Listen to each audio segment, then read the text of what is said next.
Mientras esperamos, le quiero comentar que tenemos una agenda de actividades de aquí a fin de año, que, bueno, por supuesto están todos invitados a participar. El miércoles 16 de agosto se va a hacer una reunión de revisión del POA 2017 y el nivel de exposición al riesgo del sector público nacional. Esto es para los auditores generales y gerentes de las áreas sustantivas. El jueves 17, reunión sobre el Plan Estratégico Institucional, evaluación del PI 2013-2017 y pautas generales para el nuevo Plan 2018-2022. Participantes, auditores generales y miembros del equipo de planificación estratégica. Septiembre 7. Seminario sobre los Objetivos de Desarrollo Sostenible, ODS, actividad en el marco de la Comisión Técnica de Práctica de Buena Gobernanza de la CEF, que la AGN preside, con la representación del auditor Jesús Rodríguez, evento que contará con la presencia de los funcionarios del PNUD, del Poder Ejecutivo Nacional, con incumbencia en las ODS. Participante, todos los invitados a la casa. Jueves 14, entrega de equipamiento informático a auditores de campo, notebooks y auditores de AGN. Participantes, gerentes, auditores de campo, cuyos gerentes indicaron la necesidad de dichos equipos. También jefe de gabinete y asesores de gabinete. Miércoles 20, entrega de diploma a los agentes a cargo de la capacitación sobre las nuevas normas de control externo gubernamental aprobadas por la AGN. Participantes, auditores generales, gerentes, subgerentes de administración, jefe de departamento, resto de gerente y subgerente y los miembros del equipo profesional sobre las nuevas normas. Octubre 18. Descubrimiento de placas conmemorativas a los 25 años de la AGN. Participantes, auditores generales, jefe de gabinete, gerente, subgerente y jefe de departamento de invitados especiales.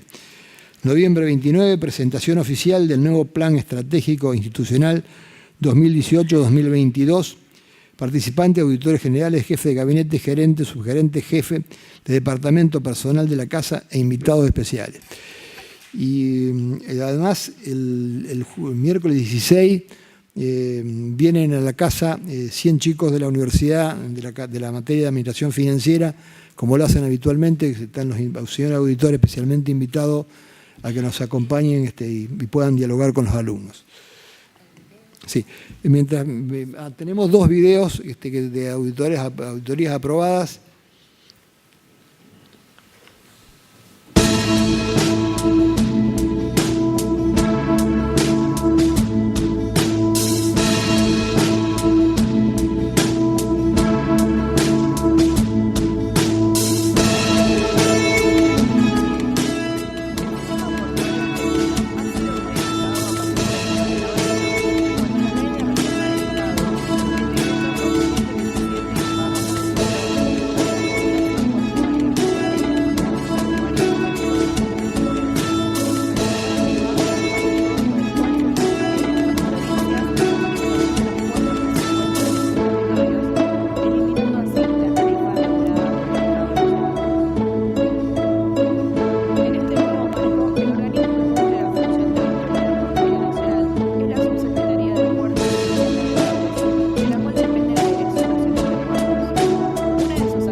Comenzamos la reunión de hoy con la presencia del doctor Gabriel Miura Estrada, del doctor Alejandro Nieva, licenciado Jesús Rodríguez, el doctor Juan Ignacio Forlón, el doctor Francisco Javier Fernández, la licenciada María Graciela de Rosa y quien les habla. Con la presencia de la Oficina de Acciones Colegiadas, doctora Flavia Acuña, y el secretario legal e institucional, doctor Genmar Manuel Moldes. Ponemos a consideración el acta, la pasamos a la firma. Y los puntos sobre tablas que fueron aprobados.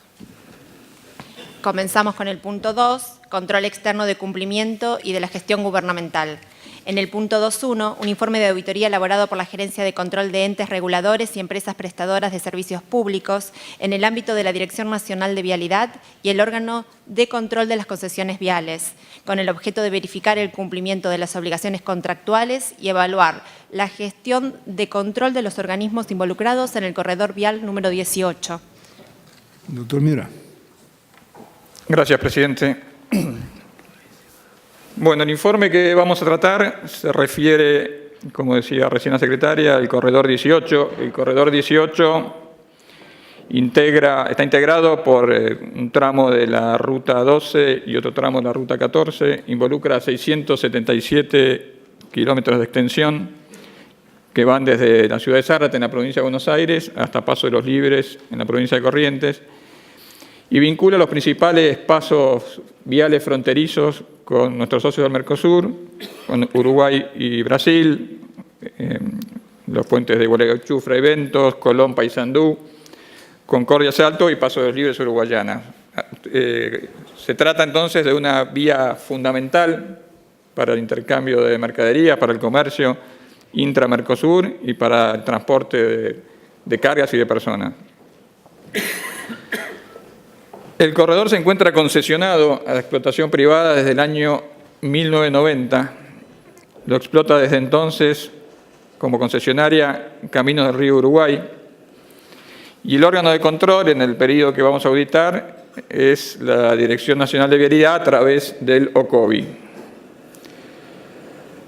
Originariamente esta concesión se había otorgado en el año 90, como decía, después de un proceso licitatorio, como una concesión onerosa, o sea, el concesionario debía pagar un canon por la explotación de la traza. Tenía un peaje muy alto, un valor muy alto y ajustable por índice de precios de los Estados Unidos, y se le había otorgado, como decía, por 144 meses, o sea, 12 años. Debió haber vencido entonces originariamente en el año 2002. Inmediatamente el Estado Nacional tuvo que tomar medidas porque el peaje se tornó impagable y ya a los pocos meses de vigencia del contrato se empezó ya a modificar, primero con la suspensión del cobro de peaje, después en un decreto del año 91, el propio Poder Ejecutivo entonces reconoció que los peajes eran absolutamente desproporcionados y que no se podían sostener y los usuarios no los podían pagar. Y a partir de allí se sucedió una larga serie de continuas renegociaciones y modificaciones del contrato que llevó que hoy, ya a 27 años de aquel contrato original, todavía siga siendo explotado por el mismo concesionario y que tenga todavía por delante, ya lo vamos a ver, 5 años más de concesión. O sea, todo apalancado en una licitación del año 90, con un contrato hoy día totalmente distinto, sigue explotando la concesión la misma empresa privada. Se trata de la concesión entonces más antigua actualmente vigente y ya motivó que esta auditoría hiciera varios informes sobre el cumplimiento de las obligaciones del concesionario y el cumplimiento de la función de control por parte del Estado. Ya en el año 1996, la resolución 275 aprobó el primer informe. En el 2001 se hizo un segundo informe por resolución 206 del 2001 y el tercer informe en el 2006. La revisión de esos informes demuestran recurrentemente las mismas observaciones, un deficiente control de parte del organismo de control y por otra parte una deficiente tarea de mantenimiento de la traza.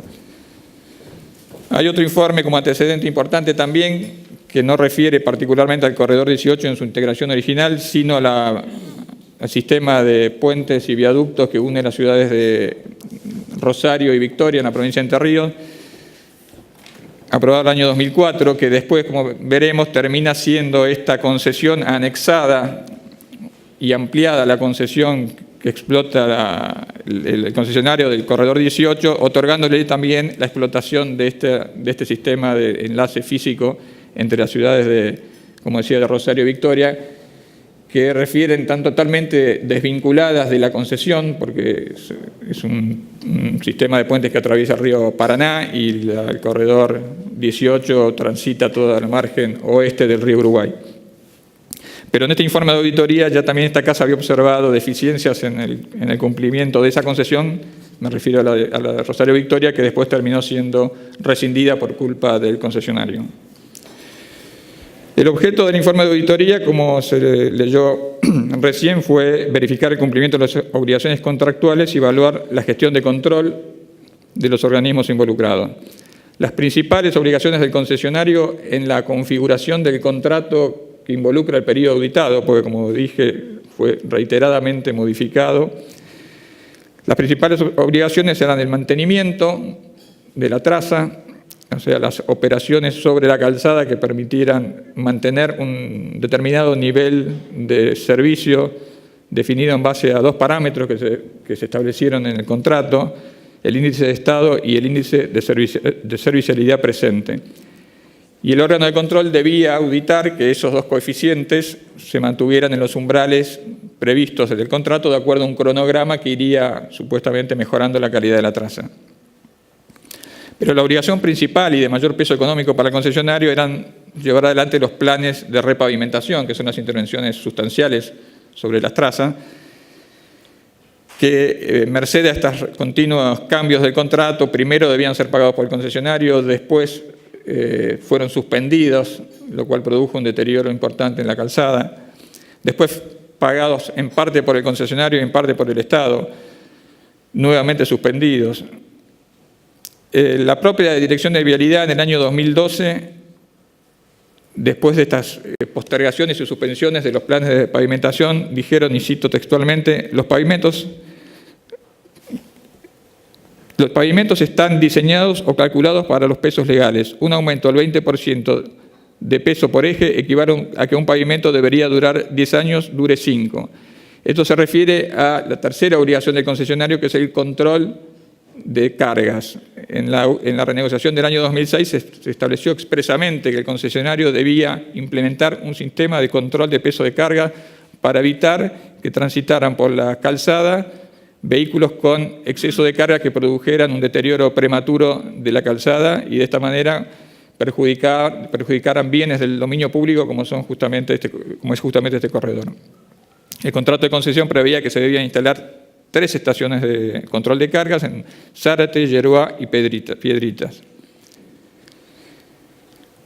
El informe de auditoría se refiere también a una cuestión que no está incluida específicamente en la concesión, que es la construcción de la autovía de la Ruta 14, que tuvo una sucesión de básicamente 3 etapas. En la primera etapa, y sí dentro de la concesión, se le encomendó al concesionario construir la etapa Zárate-Ceibas, luego la etapa Ceibas-Gualeguaychú y la última etapa de Gualeguaychú y la más larga, Gualeguaychú-Paso de los Libres, fue contratada por afuera de la concesión y financiada por el Estado Nacional y por créditos del BID mediante licitaciones parciales, pero el estado de esta ruta y las obligaciones respecto de esta construcción también fueron auditados por nuestros equipos de auditoría.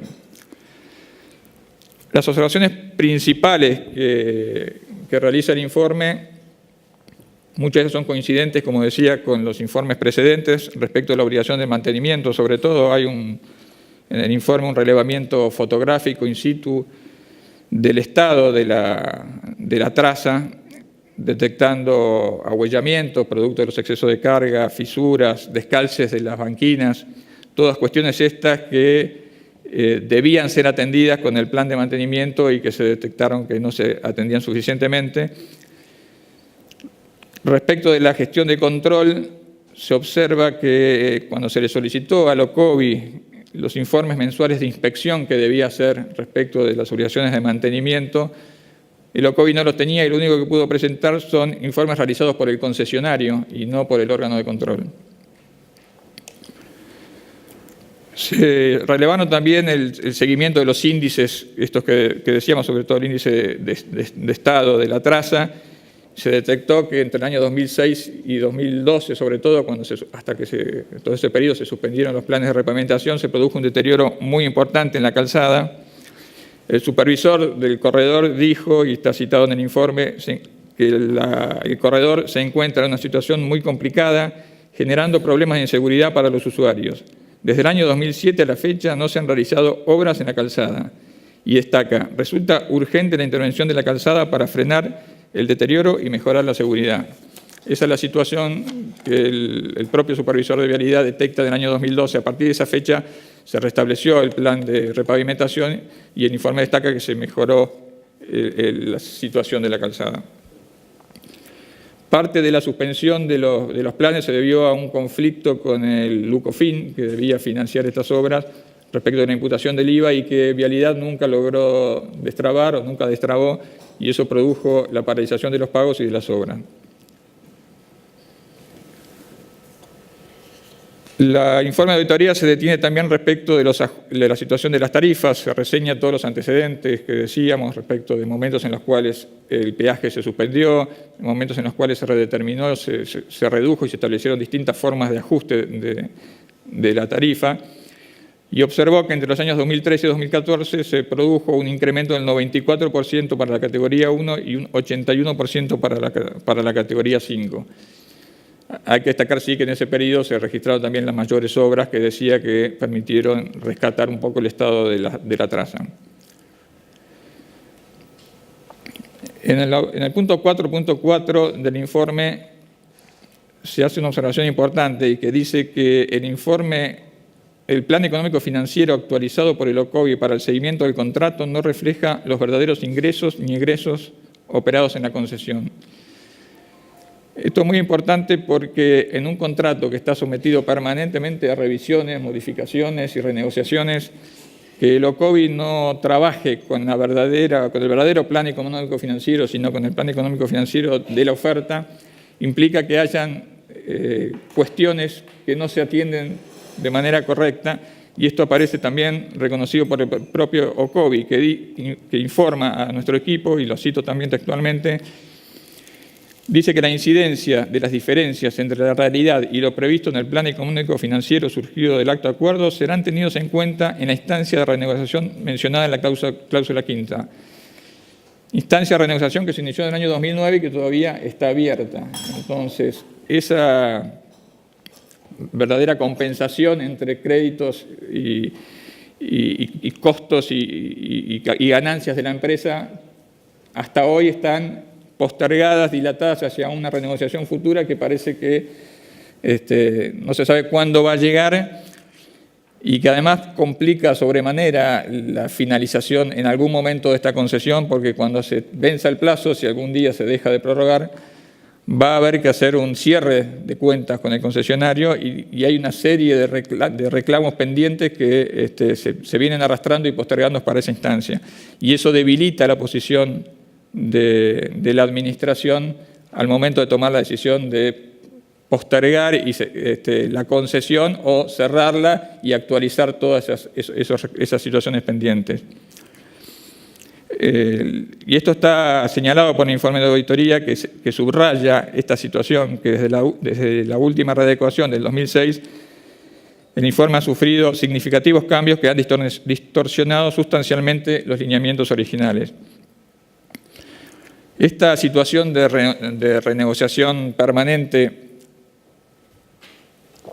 a la cual se encuentra sometido el contrato, me parece que es de las observaciones más importantes que se hacen. Y yo quería traer a colación un caso que se vincula con que es las controversias que surgieron a raíz de la concesión del puente Rosario Victoria, que después, como dije, termina siendo incorporado a esta concesión. En esa rescisión que se hizo por culpa del concesionario, porque tenía planes de inversión, planes de estimaciones de ingresos que no se terminaron verificando en la realidad, más allá de que el contrato también sufrió la especificación del año 2002 y la emergencia de la crisis del 2002, lo cierto es que uno de los accionistas de esa empresa concesionaria, es una firma alemana, Hochschiff, reclamó ante el CIADI contra el Estado Nacional por un tratamiento desigualitario, invocando el convenio de asistencia recíproca de inversiones. Y lo interesante del caso es que el CIADI convalidó las atribuciones que tenía el país para modificar las condiciones del contrato, para declarar la emergencia, para especificarlo, pero puso el acento de que las propias normas que así lo dispusieron habían previsto una renegociación que en algún momento se debía cerrar para recomponer la ecuación económica del contrato. Y cuando el CIADI dictó su laudo, todavía esa renegociación no se había realizado nunca, digamos, había quedado abierta, y subrayó esta situación como la causa principal por la cual terminó condenando al gobierno argentino. Dice el CIADI: la conducta de la demandada, o sea, del Estado Nacional Argentino, constituye más que solo la decepción de las esperanzas y expectativas del consorcio del proyecto. Cruza la línea entre lo que es una administración poco óptima y una demora burocrática y se convierte en una falta de reparación de las consecuencias adversas de medidas gubernamentales tan prolongadas y absolutas que viola los derechos del inversionista al amparo del tratado. De esta forma, la circunstancia de que el contrato nunca se termine de recomponer debilita la posición del Estado como concedente y produce que los incumplimientos y los errores de proyecto que tenía la concesión imputables solo a la empresa privada terminen siendo diluidos por el incumplimiento del Estado Nacional, que nunca termina de renegociar el contrato. Quería traer ese antecedente porque me parece importante, porque esa situación se replica acá con este contrato también que posterga la renegociación definitiva para una etapa que nunca llega. El informe de auditoría se detiene también en el modo en que el concesionario cumple la obligación de verificar el control del peso de carga y nuestros equipos, al momento de hacer el trabajo de campo, cuando recorrieron la traza, se encontraron de que no lograron en ningún momento verificar que se realizara el control de carga. Solamente lo pudieron comprobar cuando acordaron con el concesionario hacerlo en algún momento determinado, y ahí pudieron ver in situ en qué consistía el control de cargas que hacía el concesionario. De las 3 estaciones de control de cargas que debían funcionaba uno solo, con horario reducido. En esta revisión acordada con el propio concesionario, con un solo operador, una sola balanza que podía medir solo un eje de los camiones, o sea, un eje por vez, con la asistencia de un gendarme para poder lograr que el transportista cumpliera con las instrucciones que le daba el empleado del concesionario. Se verificó también que la estación de pesaje estaba mal localizada, digamos, porque está ahí a la salida del peaje de Zárate y los camiones tienen que atravesar y cruzar todas las vías de peaje para llegar, y no hay lugar donde se puedan esperar. Si uno piensa el tiempo que insume hacer el pesaje de esa manera, digamos, eje por eje, es prácticamente imposible hacerlo de manera eficiente.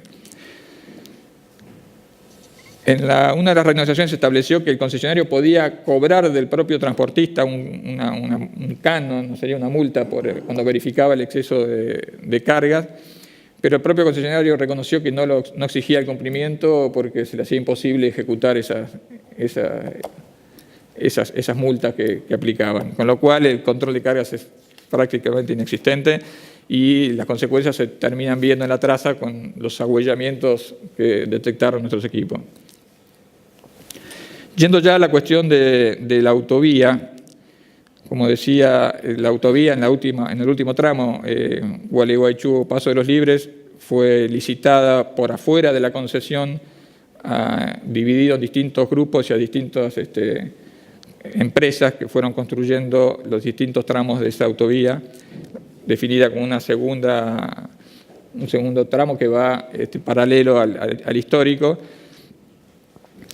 Nuestros equipos pudieron comprobar el estado de esas obras en las secciones que pudieron compulsar y detectaron que muchas de ellas tenían recepción definitiva de parte del Estado Nacional, o sea, la obra estaba recibida ya sin reservas y con un deterioro totalmente incompatible con la antigüedad de la obra y con una recepción, digamos, con defectos que debieron haber sido observados por el Estado Nacional al momento de recibir la obra.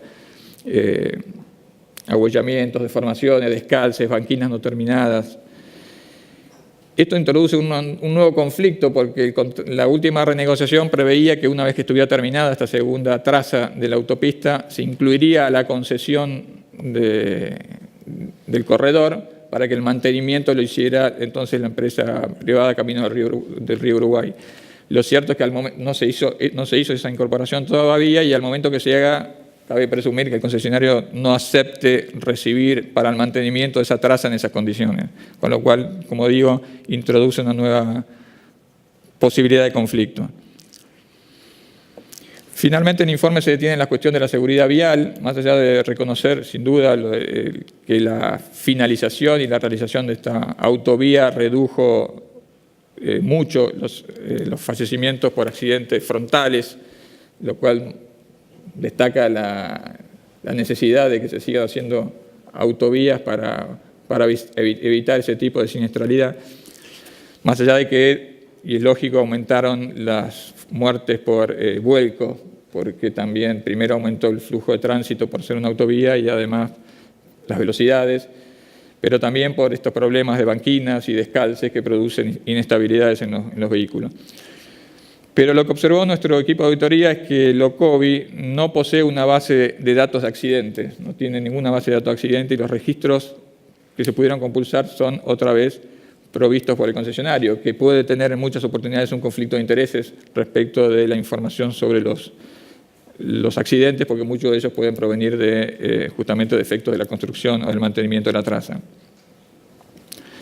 Se detectaron también algunas situaciones que debían solucionarse, retornos clandestinos o situaciones que comprometen la seguridad de la vía y que deberían resolverse, porque si bien una autovía admite cruces a nivel, los continuos retornos ilegales o no marcados resienten la seguridad. Y finalmente observó que la Dirección Nacional de Vialidad no cumple con la ley de 22431 de discapacitados.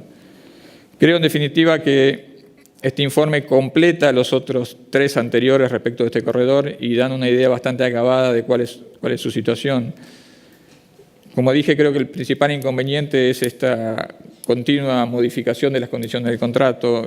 Sin duda que las concesiones largas transitan contingencias que a veces requieren ajustes y modificaciones, pero las que se detectan en todo el proceso y todos los antecedentes normativos de esta concesión superan lo razonable.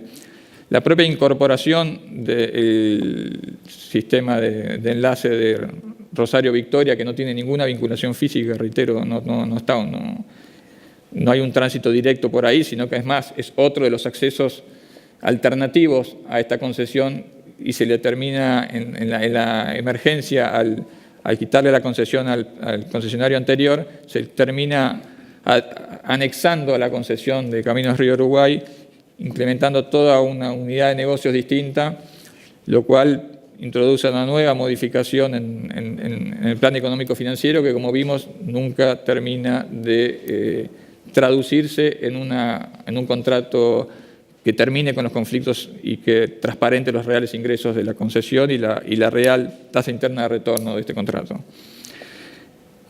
En fin, creo que este es un informe muy importante, creo que es el más completo de todos los anteriores que se vieron y propongo que se apruebe. Bueno, muchas gracias, un muy buen informe. Y recuerden que para este tipo de auditorías, de corredores, de construcción de obra, hoy se puede sumar el dron, que seguramente todas estas cosas que dice pueden quedar registradas y filmadas, ¿no? Bueno, se aprueba. En el punto 3, control externo financiero gubernamental, tenemos en el punto 3.1 un informe de auditoría elaborado por la Gerencia de Control de Deuda Pública respecto a los estados financieros correspondientes al proyecto de desarrollo sustentable Cuenca Matanza-Riachuelo por el ejercicio 2016.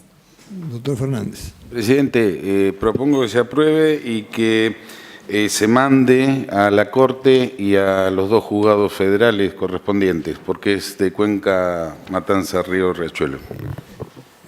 Se aprueba. Y se enviará donde lo sugiere, y lo enviaremos donde lo sugiere el señor auditor.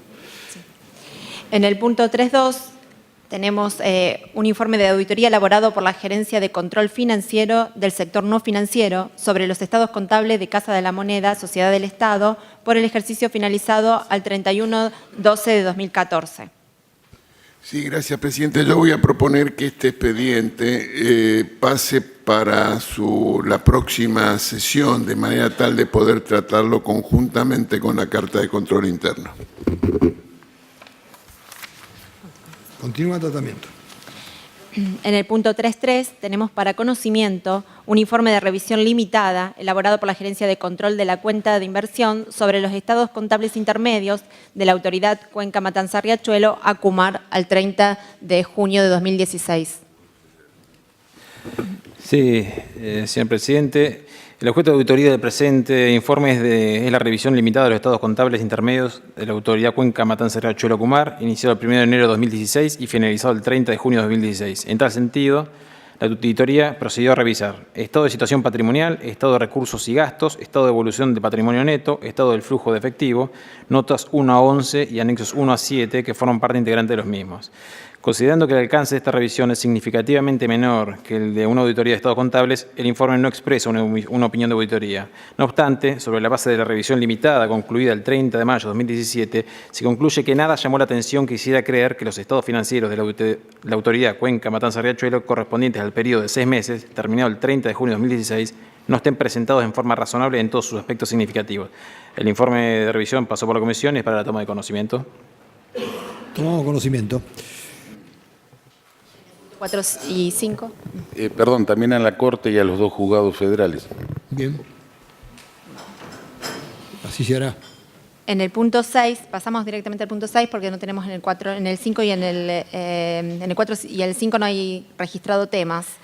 En asuntos varios AGN tenemos el punto 6.1, un memorando de la Gerencia de Control de Transferencia de Fondos Nacionales referidos al estado de situación de los proyectos al 30 del 6 del 2017 para tomar conocimiento. Tomamos conocimiento. En el punto 6.2, un estudio especial elaborado por la Gerencia de Control de Cuenta de Inversión referido a la determinación de los servicios administrativos financieros para la cuenta de inversión 2017. También es para la toma de conocimiento. Tomamos conocimiento. En el punto 7 tenemos convenios. Presidente, pido tomar conocimiento de los puntos 7.1 al 7.5, que son todos convenios de deuda. Tomamos conocimiento de los puntos 7.1 a 7.5. Pasamos al punto 8, que son comunicaciones oficiales. Hay un memorando del Departamento Legal referido al oficio librado por el Juzgado Federal en lo Criminal y Correccional número 10, por la causa Fernández Aníbal Domingo y otros por abuso de autoridad y violación de los deberes públicos y otros, por el cual el juez federal Julián Ercolini solicita que la AGN se expida sobre determinados temas expuestos en este oficio. Bueno, ¿hacer comentarios sobre esto? No, En general, la AGN no interviene en materia consultiva y solo lleva a cabo el control del sector público nacional y realiza su cometido mediante la ejecución de auditoría y exámenes especiales de los aspectos presupuestario, contable y gestión de las jurisdicciones y entes que componen dicho sector. En base a las técnicas de muestreo, referido control se ejerce en forma posterior a la gestión y se auditan aquellos entes incluidos en el plan de acción anual. Por lo tanto, nada. Sí, contestamos. Secretario Legal, usted se encarga. Sí. Continúa. Pasamos a los puntos de comisión administradora. Sí. Punto 11. Presidente, El punto 11.1 es un trámite de baja de jubilación del ANSES. Se le otorga la jubilación ordinaria a partir del mes de julio del 2017, corresponde su aprobación. El 11.2 se trata de un proyecto de disposición mediante el cual se aprueba a partir del 1 de agosto del 2017 la promoción de grado de los agentes de la planta permanente detallados en el anexo que acompaña el mencionado proyecto. Se aprueba. El 11.3 es una disposición que contiene la promoción de grado de agentes por el transcurso de 2 años en su situación de revista anterior. Es una solicitud de promoción de grado de la categoría E2 en los términos del artículo 23 del anexo 1 de la resolución 189 del 2011. Aprobamos. Punto 11.4 es una disposición por el cual se otorga a la agente Ana María Sabini un adicional establecido por la disposición 200 del 2015. Aprobamos. El 11.5 es una disposición por el cual se otorga a la agente Lidia Vilma González un adicional establecido por disposición 200 del 2015, corresponde su aprobación.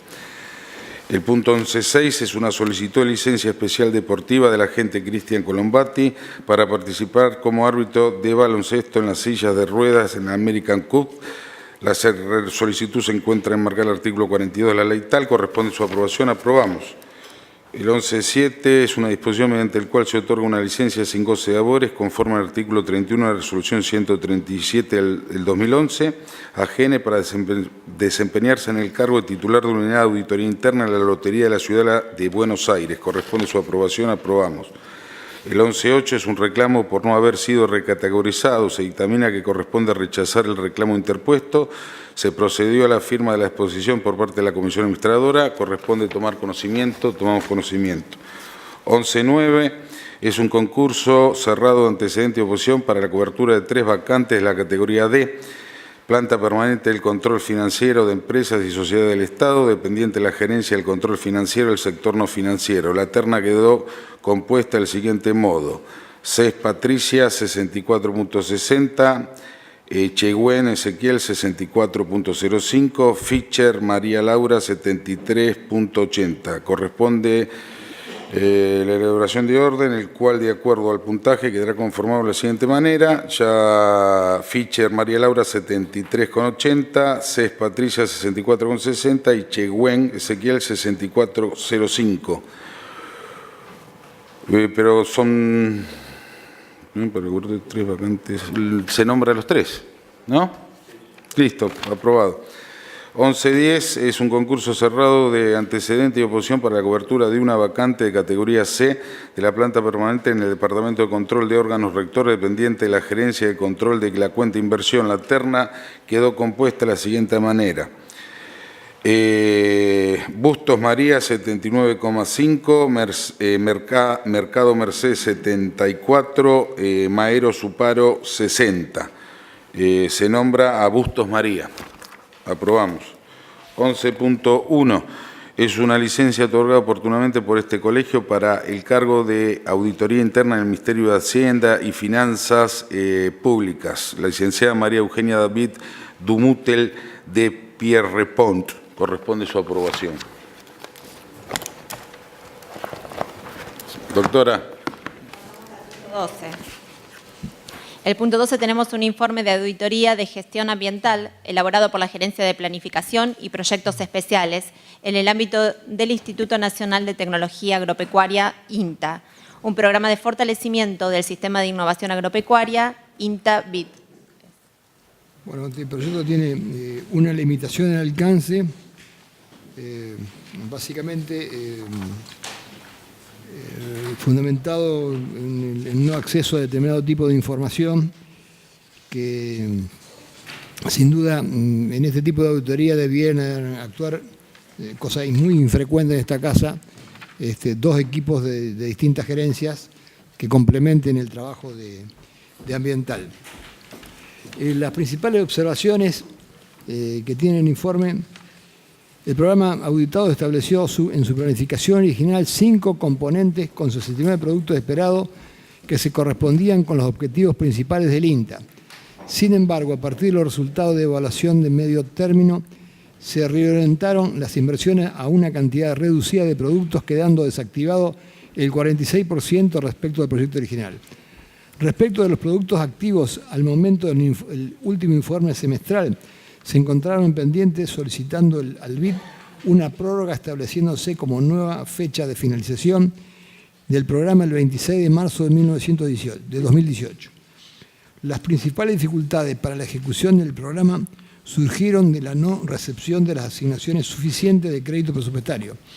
Se observa que en el diseño del programa se planificaron metas por encima de las posibilidades reales de ejecución del organismo.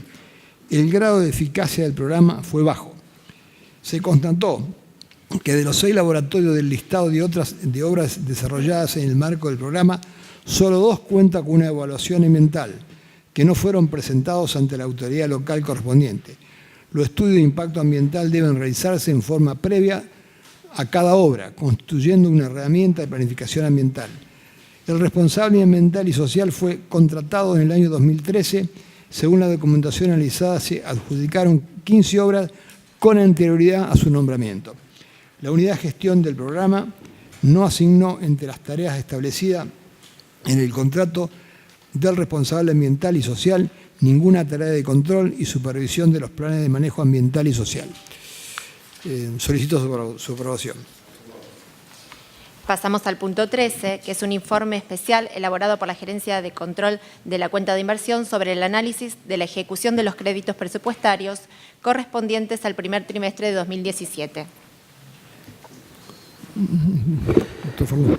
Sí, señor presidente.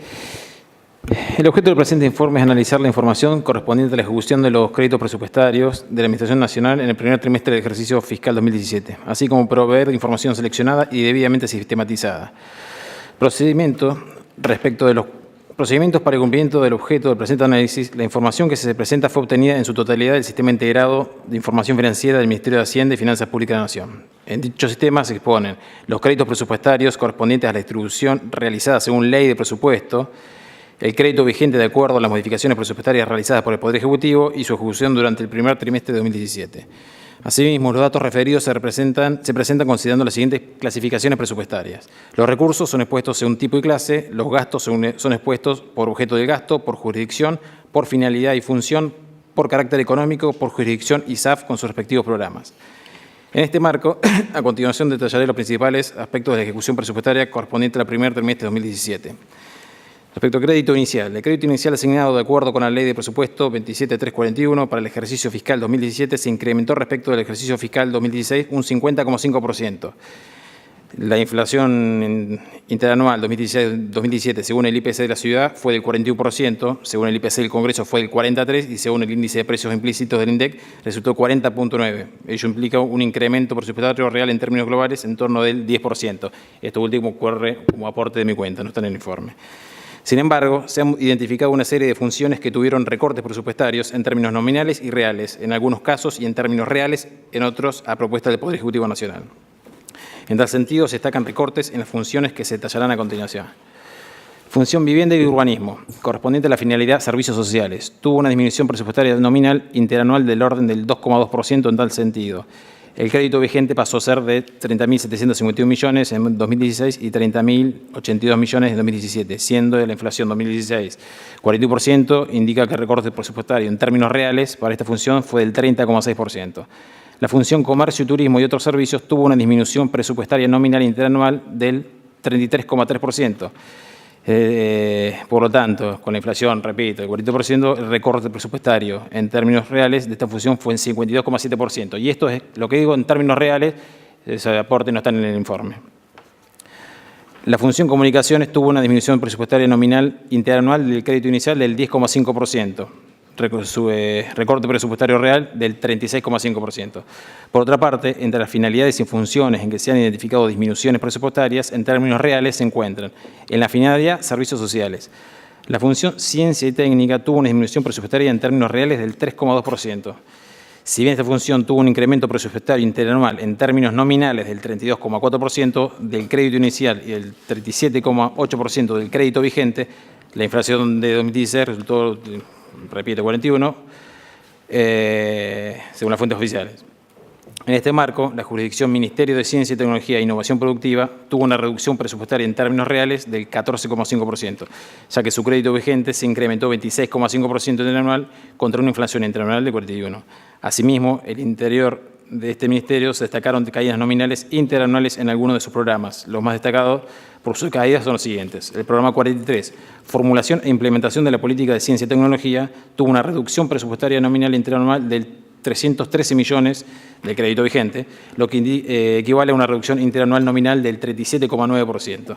El programa 1, actividades centrales del SAF, Ministerio de Ciencia, Tecnología e Innovación Productiva, tuvo una disminución presupuestaria nominal del crédito vigente de 2,2%. Reducción que asciende a 20,6 millones de pesos. La función Educación y Cultura tuvo una disminución presupuestaria interanual en términos reales del 11%, ya que el incremento presupuestario interanual del crédito vigente fue del 30,4%, no alcanzando ni siquiera la inflación del 2016. Dentro de esta función, a su vez, se ha identificado una disminución presupuestaria en términos nominales importante para un programa socialmente relevante que se trata del programa 29, Programa de Respaldo a Estudiantes de Argentina, o el Progresar. En efecto, el crédito inicial y vigente en 2016 para este programa fue de 8.946 millones, mientras que en 2017 asciende a 5.519 millones.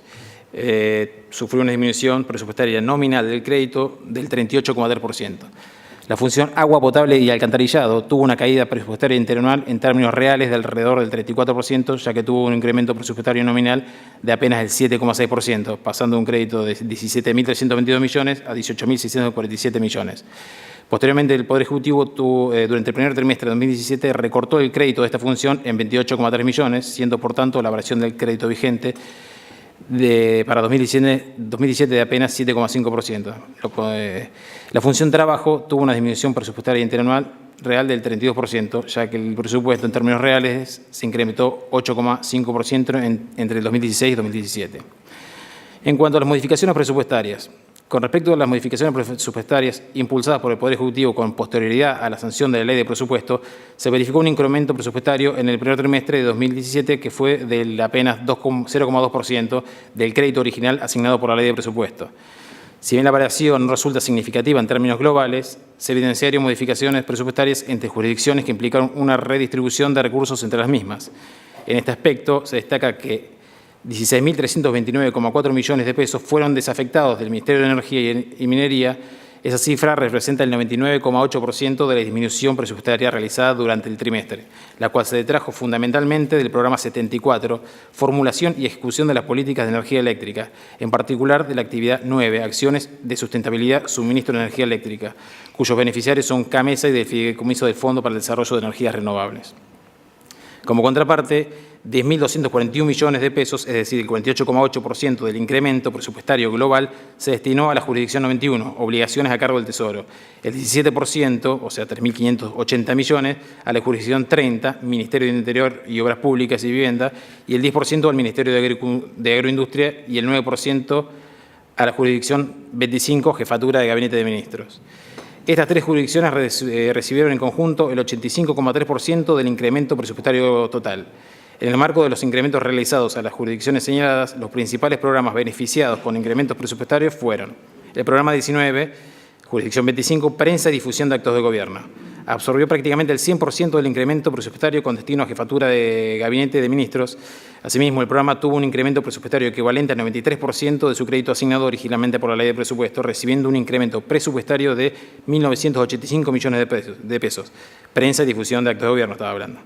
El programa 88, jurisdicción 91, asistencia financiera a empresas públicas y otros entes del sector energía, combustible y minería, absorbió el 51,2% del incremento total con destino a la jurisdicción obligación a cargo del Tesoro. Este programa tuvo un incremento presupuestario equivalente al 27,5% del crédito original asignado por la Ley de Presupuesto, es decir, que el incremento ascendió a 5.239 millones de pesos. El resto del incremento dentro de esta jurisdicción tuvo como destino el Fondo Federal Solidario. El programa 19, jurisdicción 30, Relaciones con Provincias de Desarrollo Regional, absorbió el 96,4% del incremento presupuestario destinado al Ministerio de Interior, Obras Públicas y Vivienda. Dicho programa tuvo un incremento presupuestario del 50,8% respecto de lo asignado originalmente por la Ley de Presupuesto. Es decir, el presupuesto se incrementó en 3.452 millones de pesos. Participación del gasto ejecutado por finalidad en el primer trimestre de 2017. Con respecto a la ejecución del gasto considerada desde el punto de vista de su finalidad, durante el primer trimestre del 17, el 68,3% del presupuesto de la Administración Pública Nacional se destinó a la finalidad servicios sociales. Con respecto a esta finalidad, se destaca que El 75% de la misma corresponde a la función seguridad social. Por otra parte, el 12% del presupuesto total se destinó al pago de servicios económicos y el 9,3% a deuda pública. La importancia que tienen los servicios sociales en el presupuesto no constituye una novedad. Sin embargo, se evidencia que un dato que es novedoso en la estructura presupuestaria del primer trimestre de 2017, respecto de los periodos anteriores y el incremento progresivo de la participación de la finalidad deuda pública en el presupuesto total ejecutado. En el primer trimestre de 2015, la finalidad de deuda pública representaba el 5,6% del gasto total. Luego, en el primer trimestre del 16, esa participación ascendió al 8,4% y en el primer trimestre del 17 se acrecentó nuevamente de manera que la finalidad deuda pública pasó a representar en el primer trimestre del 17 el 9,3% del gasto total. En tal sentido, la tasa de variación del pago de los servicios de deuda pública entre el primer trimestre del 2016 y el primer trimestre del 17 se incrementó un 61%. Por su parte, el presupuesto para todo el año destinado a esta función se incrementó 137,8% respecto del 16. Ese es un dato relevante a tener en cuenta respecto de la política presupuestaria que se caracteriza la Administración Nacional.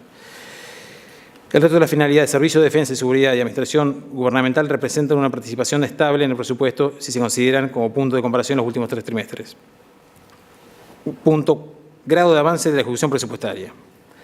En relación al grado de avance de la ejecución presupuestaria global, la Administración Pública Nacional devengó en promedio el 20,6% de los créditos vigentes. En este aspecto, se destaca que si bien el grado de avance de la ejecución presupuestaria a nivel global arroja un resultado razonable, del primer trimestre de 2017 se han detectado un conjunto de jurisdicciones que en este periodo representan una ejecución significativamente menor al grado de ejecución global previamente señalado.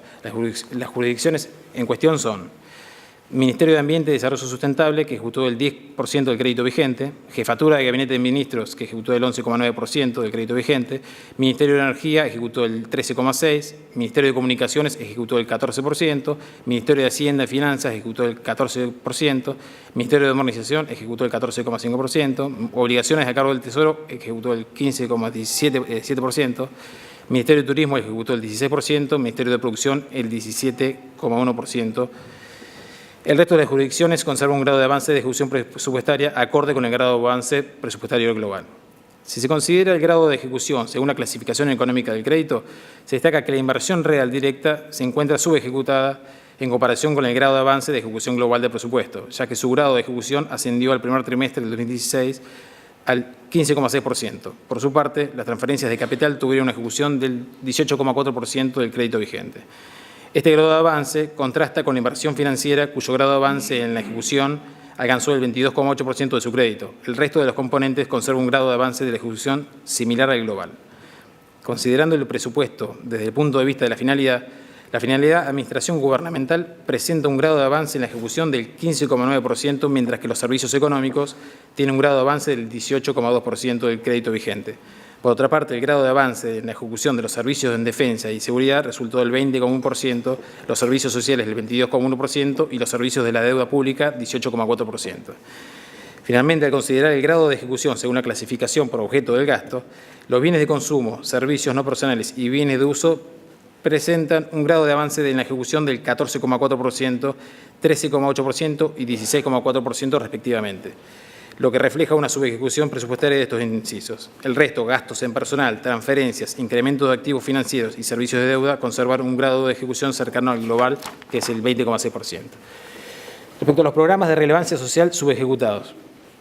Con respecto a los programas de relevancia, tal como se puso previamente, la finalidad de servicios sociales presentó un grado de ejecución del 22,1% del crédito vigente. Dentro de esta finalidad, el 75% de la misma correspondió a la función seguridad social. No obstante, se han detectado una serie de programas de relevancia social que pertenecen a dicha finalidad y que se encuentran en un estado de avance y de ejecución muy bajo, entre los cuales se destacan los que pasaré a detallar. Y está en el cuadro 4 del informe. Ministerio de Salud, el programa Sanidad Escolar, que se ejecuta en la órbita del Ministerio de Salud, ejecutó apenas el 0,1% de su crédito vigente. El programa de detección temprana y tratamiento de patologías específicas tiene un crédito vigente de 84 millones y ejecutó apenas el 0,5%. El programa Investigación y Desarrollo de los Laboratorios de Producción Pública tiene un crédito de 83 millones y ejecutó apenas el 1,1%. El programa Atención de la Madre y el Niño tiene un crédito de 2.018 millones y ejecutó apenas el 1,5%. El programa Atención Sanitaria ejecutó apenas el 5,1%, el programa Prevención y Control de Enfermedades Endémicas ejecutó el 13%, el programa Investigación para la Prevención y Diagnóstico y Tratamiento del Cáncer ejecutó el 15,6%. El Programa Nacional de Control de Enfermedades Inmunoprevenibles, que contribuye a sostener las acciones de vacunación, un pilar de la salud pública, si bien tuvo un grado de ejecución del 20,7%, durante el primer trimestre de 2017 tuvo un recorte presupuestario de 16, casi 17 millones de pesos. Se destaca que la ley de presupuesto explicita que este programa representa una de las intervenciones de mayor impacto en términos de control, erradicación y eliminación de infecciones con graves consecuencias para la salud individual y comunitaria, que a su vez implican una onerosa carga para el sistema de salud. Junto con el agua potable, las vacunas constituyen la estrategia que ha tenido mayor impacto en la disminución de la mortalidad y el crecimiento de la población. El programa Promoción y Asistencia de los Centros de Desarrollo Infantil se ejecutó apenas el 1,8% del crédito. El programa Políticas Alimentarias ejecutó apenas el 10,4% del crédito. El programa Promoción y Protección de los Derechos Adultos Mayores ejecutó apenas el 10% y el programa Fortalecimiento de Acciones Juveniles ejecutó apenas el 13,8%. Ministerio de Trabajo, Empleo y Seguridad Social. El programa Pensión Universal para el Adulto Mayor, dependiente del Ministerio de Trabajo, ejecutó el 4% del crédito y se le recortaron 200 millones a este programa. Ministerio de Cultura. En el área de cultura, el programa Difusión y Asistencia y Fomento de la Actividad Cultural Nacional, con un crédito de 497 millones, ejecutó el 12%. El programa Difusión, Concientización y Protección del Patrimonio Cultural del Museo de Bellas Artes, tiene un crédito, se ejecutó el 8,6%. Ministerio de Educación y Deportes. El programa Implementación del Plan de Educación Digital ejecutó el 9,1%. El programa Mejoramiento de la Calidad Educativa ejecutó el 12,9%. Respecto a recursos tributarios. Con respecto a los recursos tributarios, en el primer trimestre del 2017, la Administración Nacional obtuvo ingresos por 445.298 millones de pesos, ¿no? Lo que implicó una variación interanual del 41% respecto de los ingresos percibidos durante el mismo periodo de 2016. Entre los recursos del primer trimestre del 2017, el 7,1% de los mismos corresponden al régimen de sinceramiento fiscal o blanqueo, ingresos que no estuvieron presentes en igual periodo 2016. Descontando estos ingresos, la tasa de variación interanual de los recursos ascendió al 31,1% para el trimestre. El 88,6% del total recaudado correspondía a dos tipos de recursos, ingresos tributarios y aportes y contribuciones, concentrando el 54,8% y el 33,8% respectivamente. Estos ratios para el mismo periodo del año previo fueron 56,6 y 34,6. respectivamente. Resultado financiero. El resultado financiero considerando los ingresos provenientes del Banco Central y del Fondo de Garantía de Sustentabilidad correspondiente a la ejecución presupuestaria del primer trimestre de 2017, presenta un déficit de 43.595,4 millones de pesos. Déficit que resulta el 102,9% superior al del mismo trimestre del periodo fiscal 2016. Ese mismo resultado, sin considerar los ingresos provenientes del Banco Central y del Fondo de Garantía, asciende a un déficit financiero de 64.259 millones de pesos, déficit 60,9% superior al del mismo trimestre del ejercicio 2016. Cabe destacar que en tal sentido que los ingresos provenientes del Banco Central y del FGS en el primer trimestre de 2017 tuvieron un menor peso relativo en el total de los recursos que en el primer trimestre del 2016. Si no se consideran los ingresos provenientes de la Ley 27 de 256 de sinceramiento fiscal correspondientes a ese régimen y considerando los recursos provenientes del Banco Central, el déficit financiero asciende a 75.067 millones de pesos, déficit que resulta 249,3% mayor al del primer trimestre de 2016. Esto ha pasado por la comisión y se solicita su aprobación. Se aprueba. Sí, hay dos sobre tablas, sí. Sí, sobre tablas. 2.14, un proyecto de disposición por el que se establece que los agentes que se desvinculen de la AGN por haber accedido al beneficio previsional y percibieran la gratificación dispuesta en la normativa no podrán ser reincorporados bajo relación de dependencia en cualquiera de las modalidades del personal del organismo. Ya se firmó, aprobado. En el punto 15 hay un proyecto por el que se designa planta permanente a los agentes mencionados en el anexo de la aprobamos. Bien, no habiendo más asuntos, se da oportunidad de la sesión. Qué rápido. ¿Qué?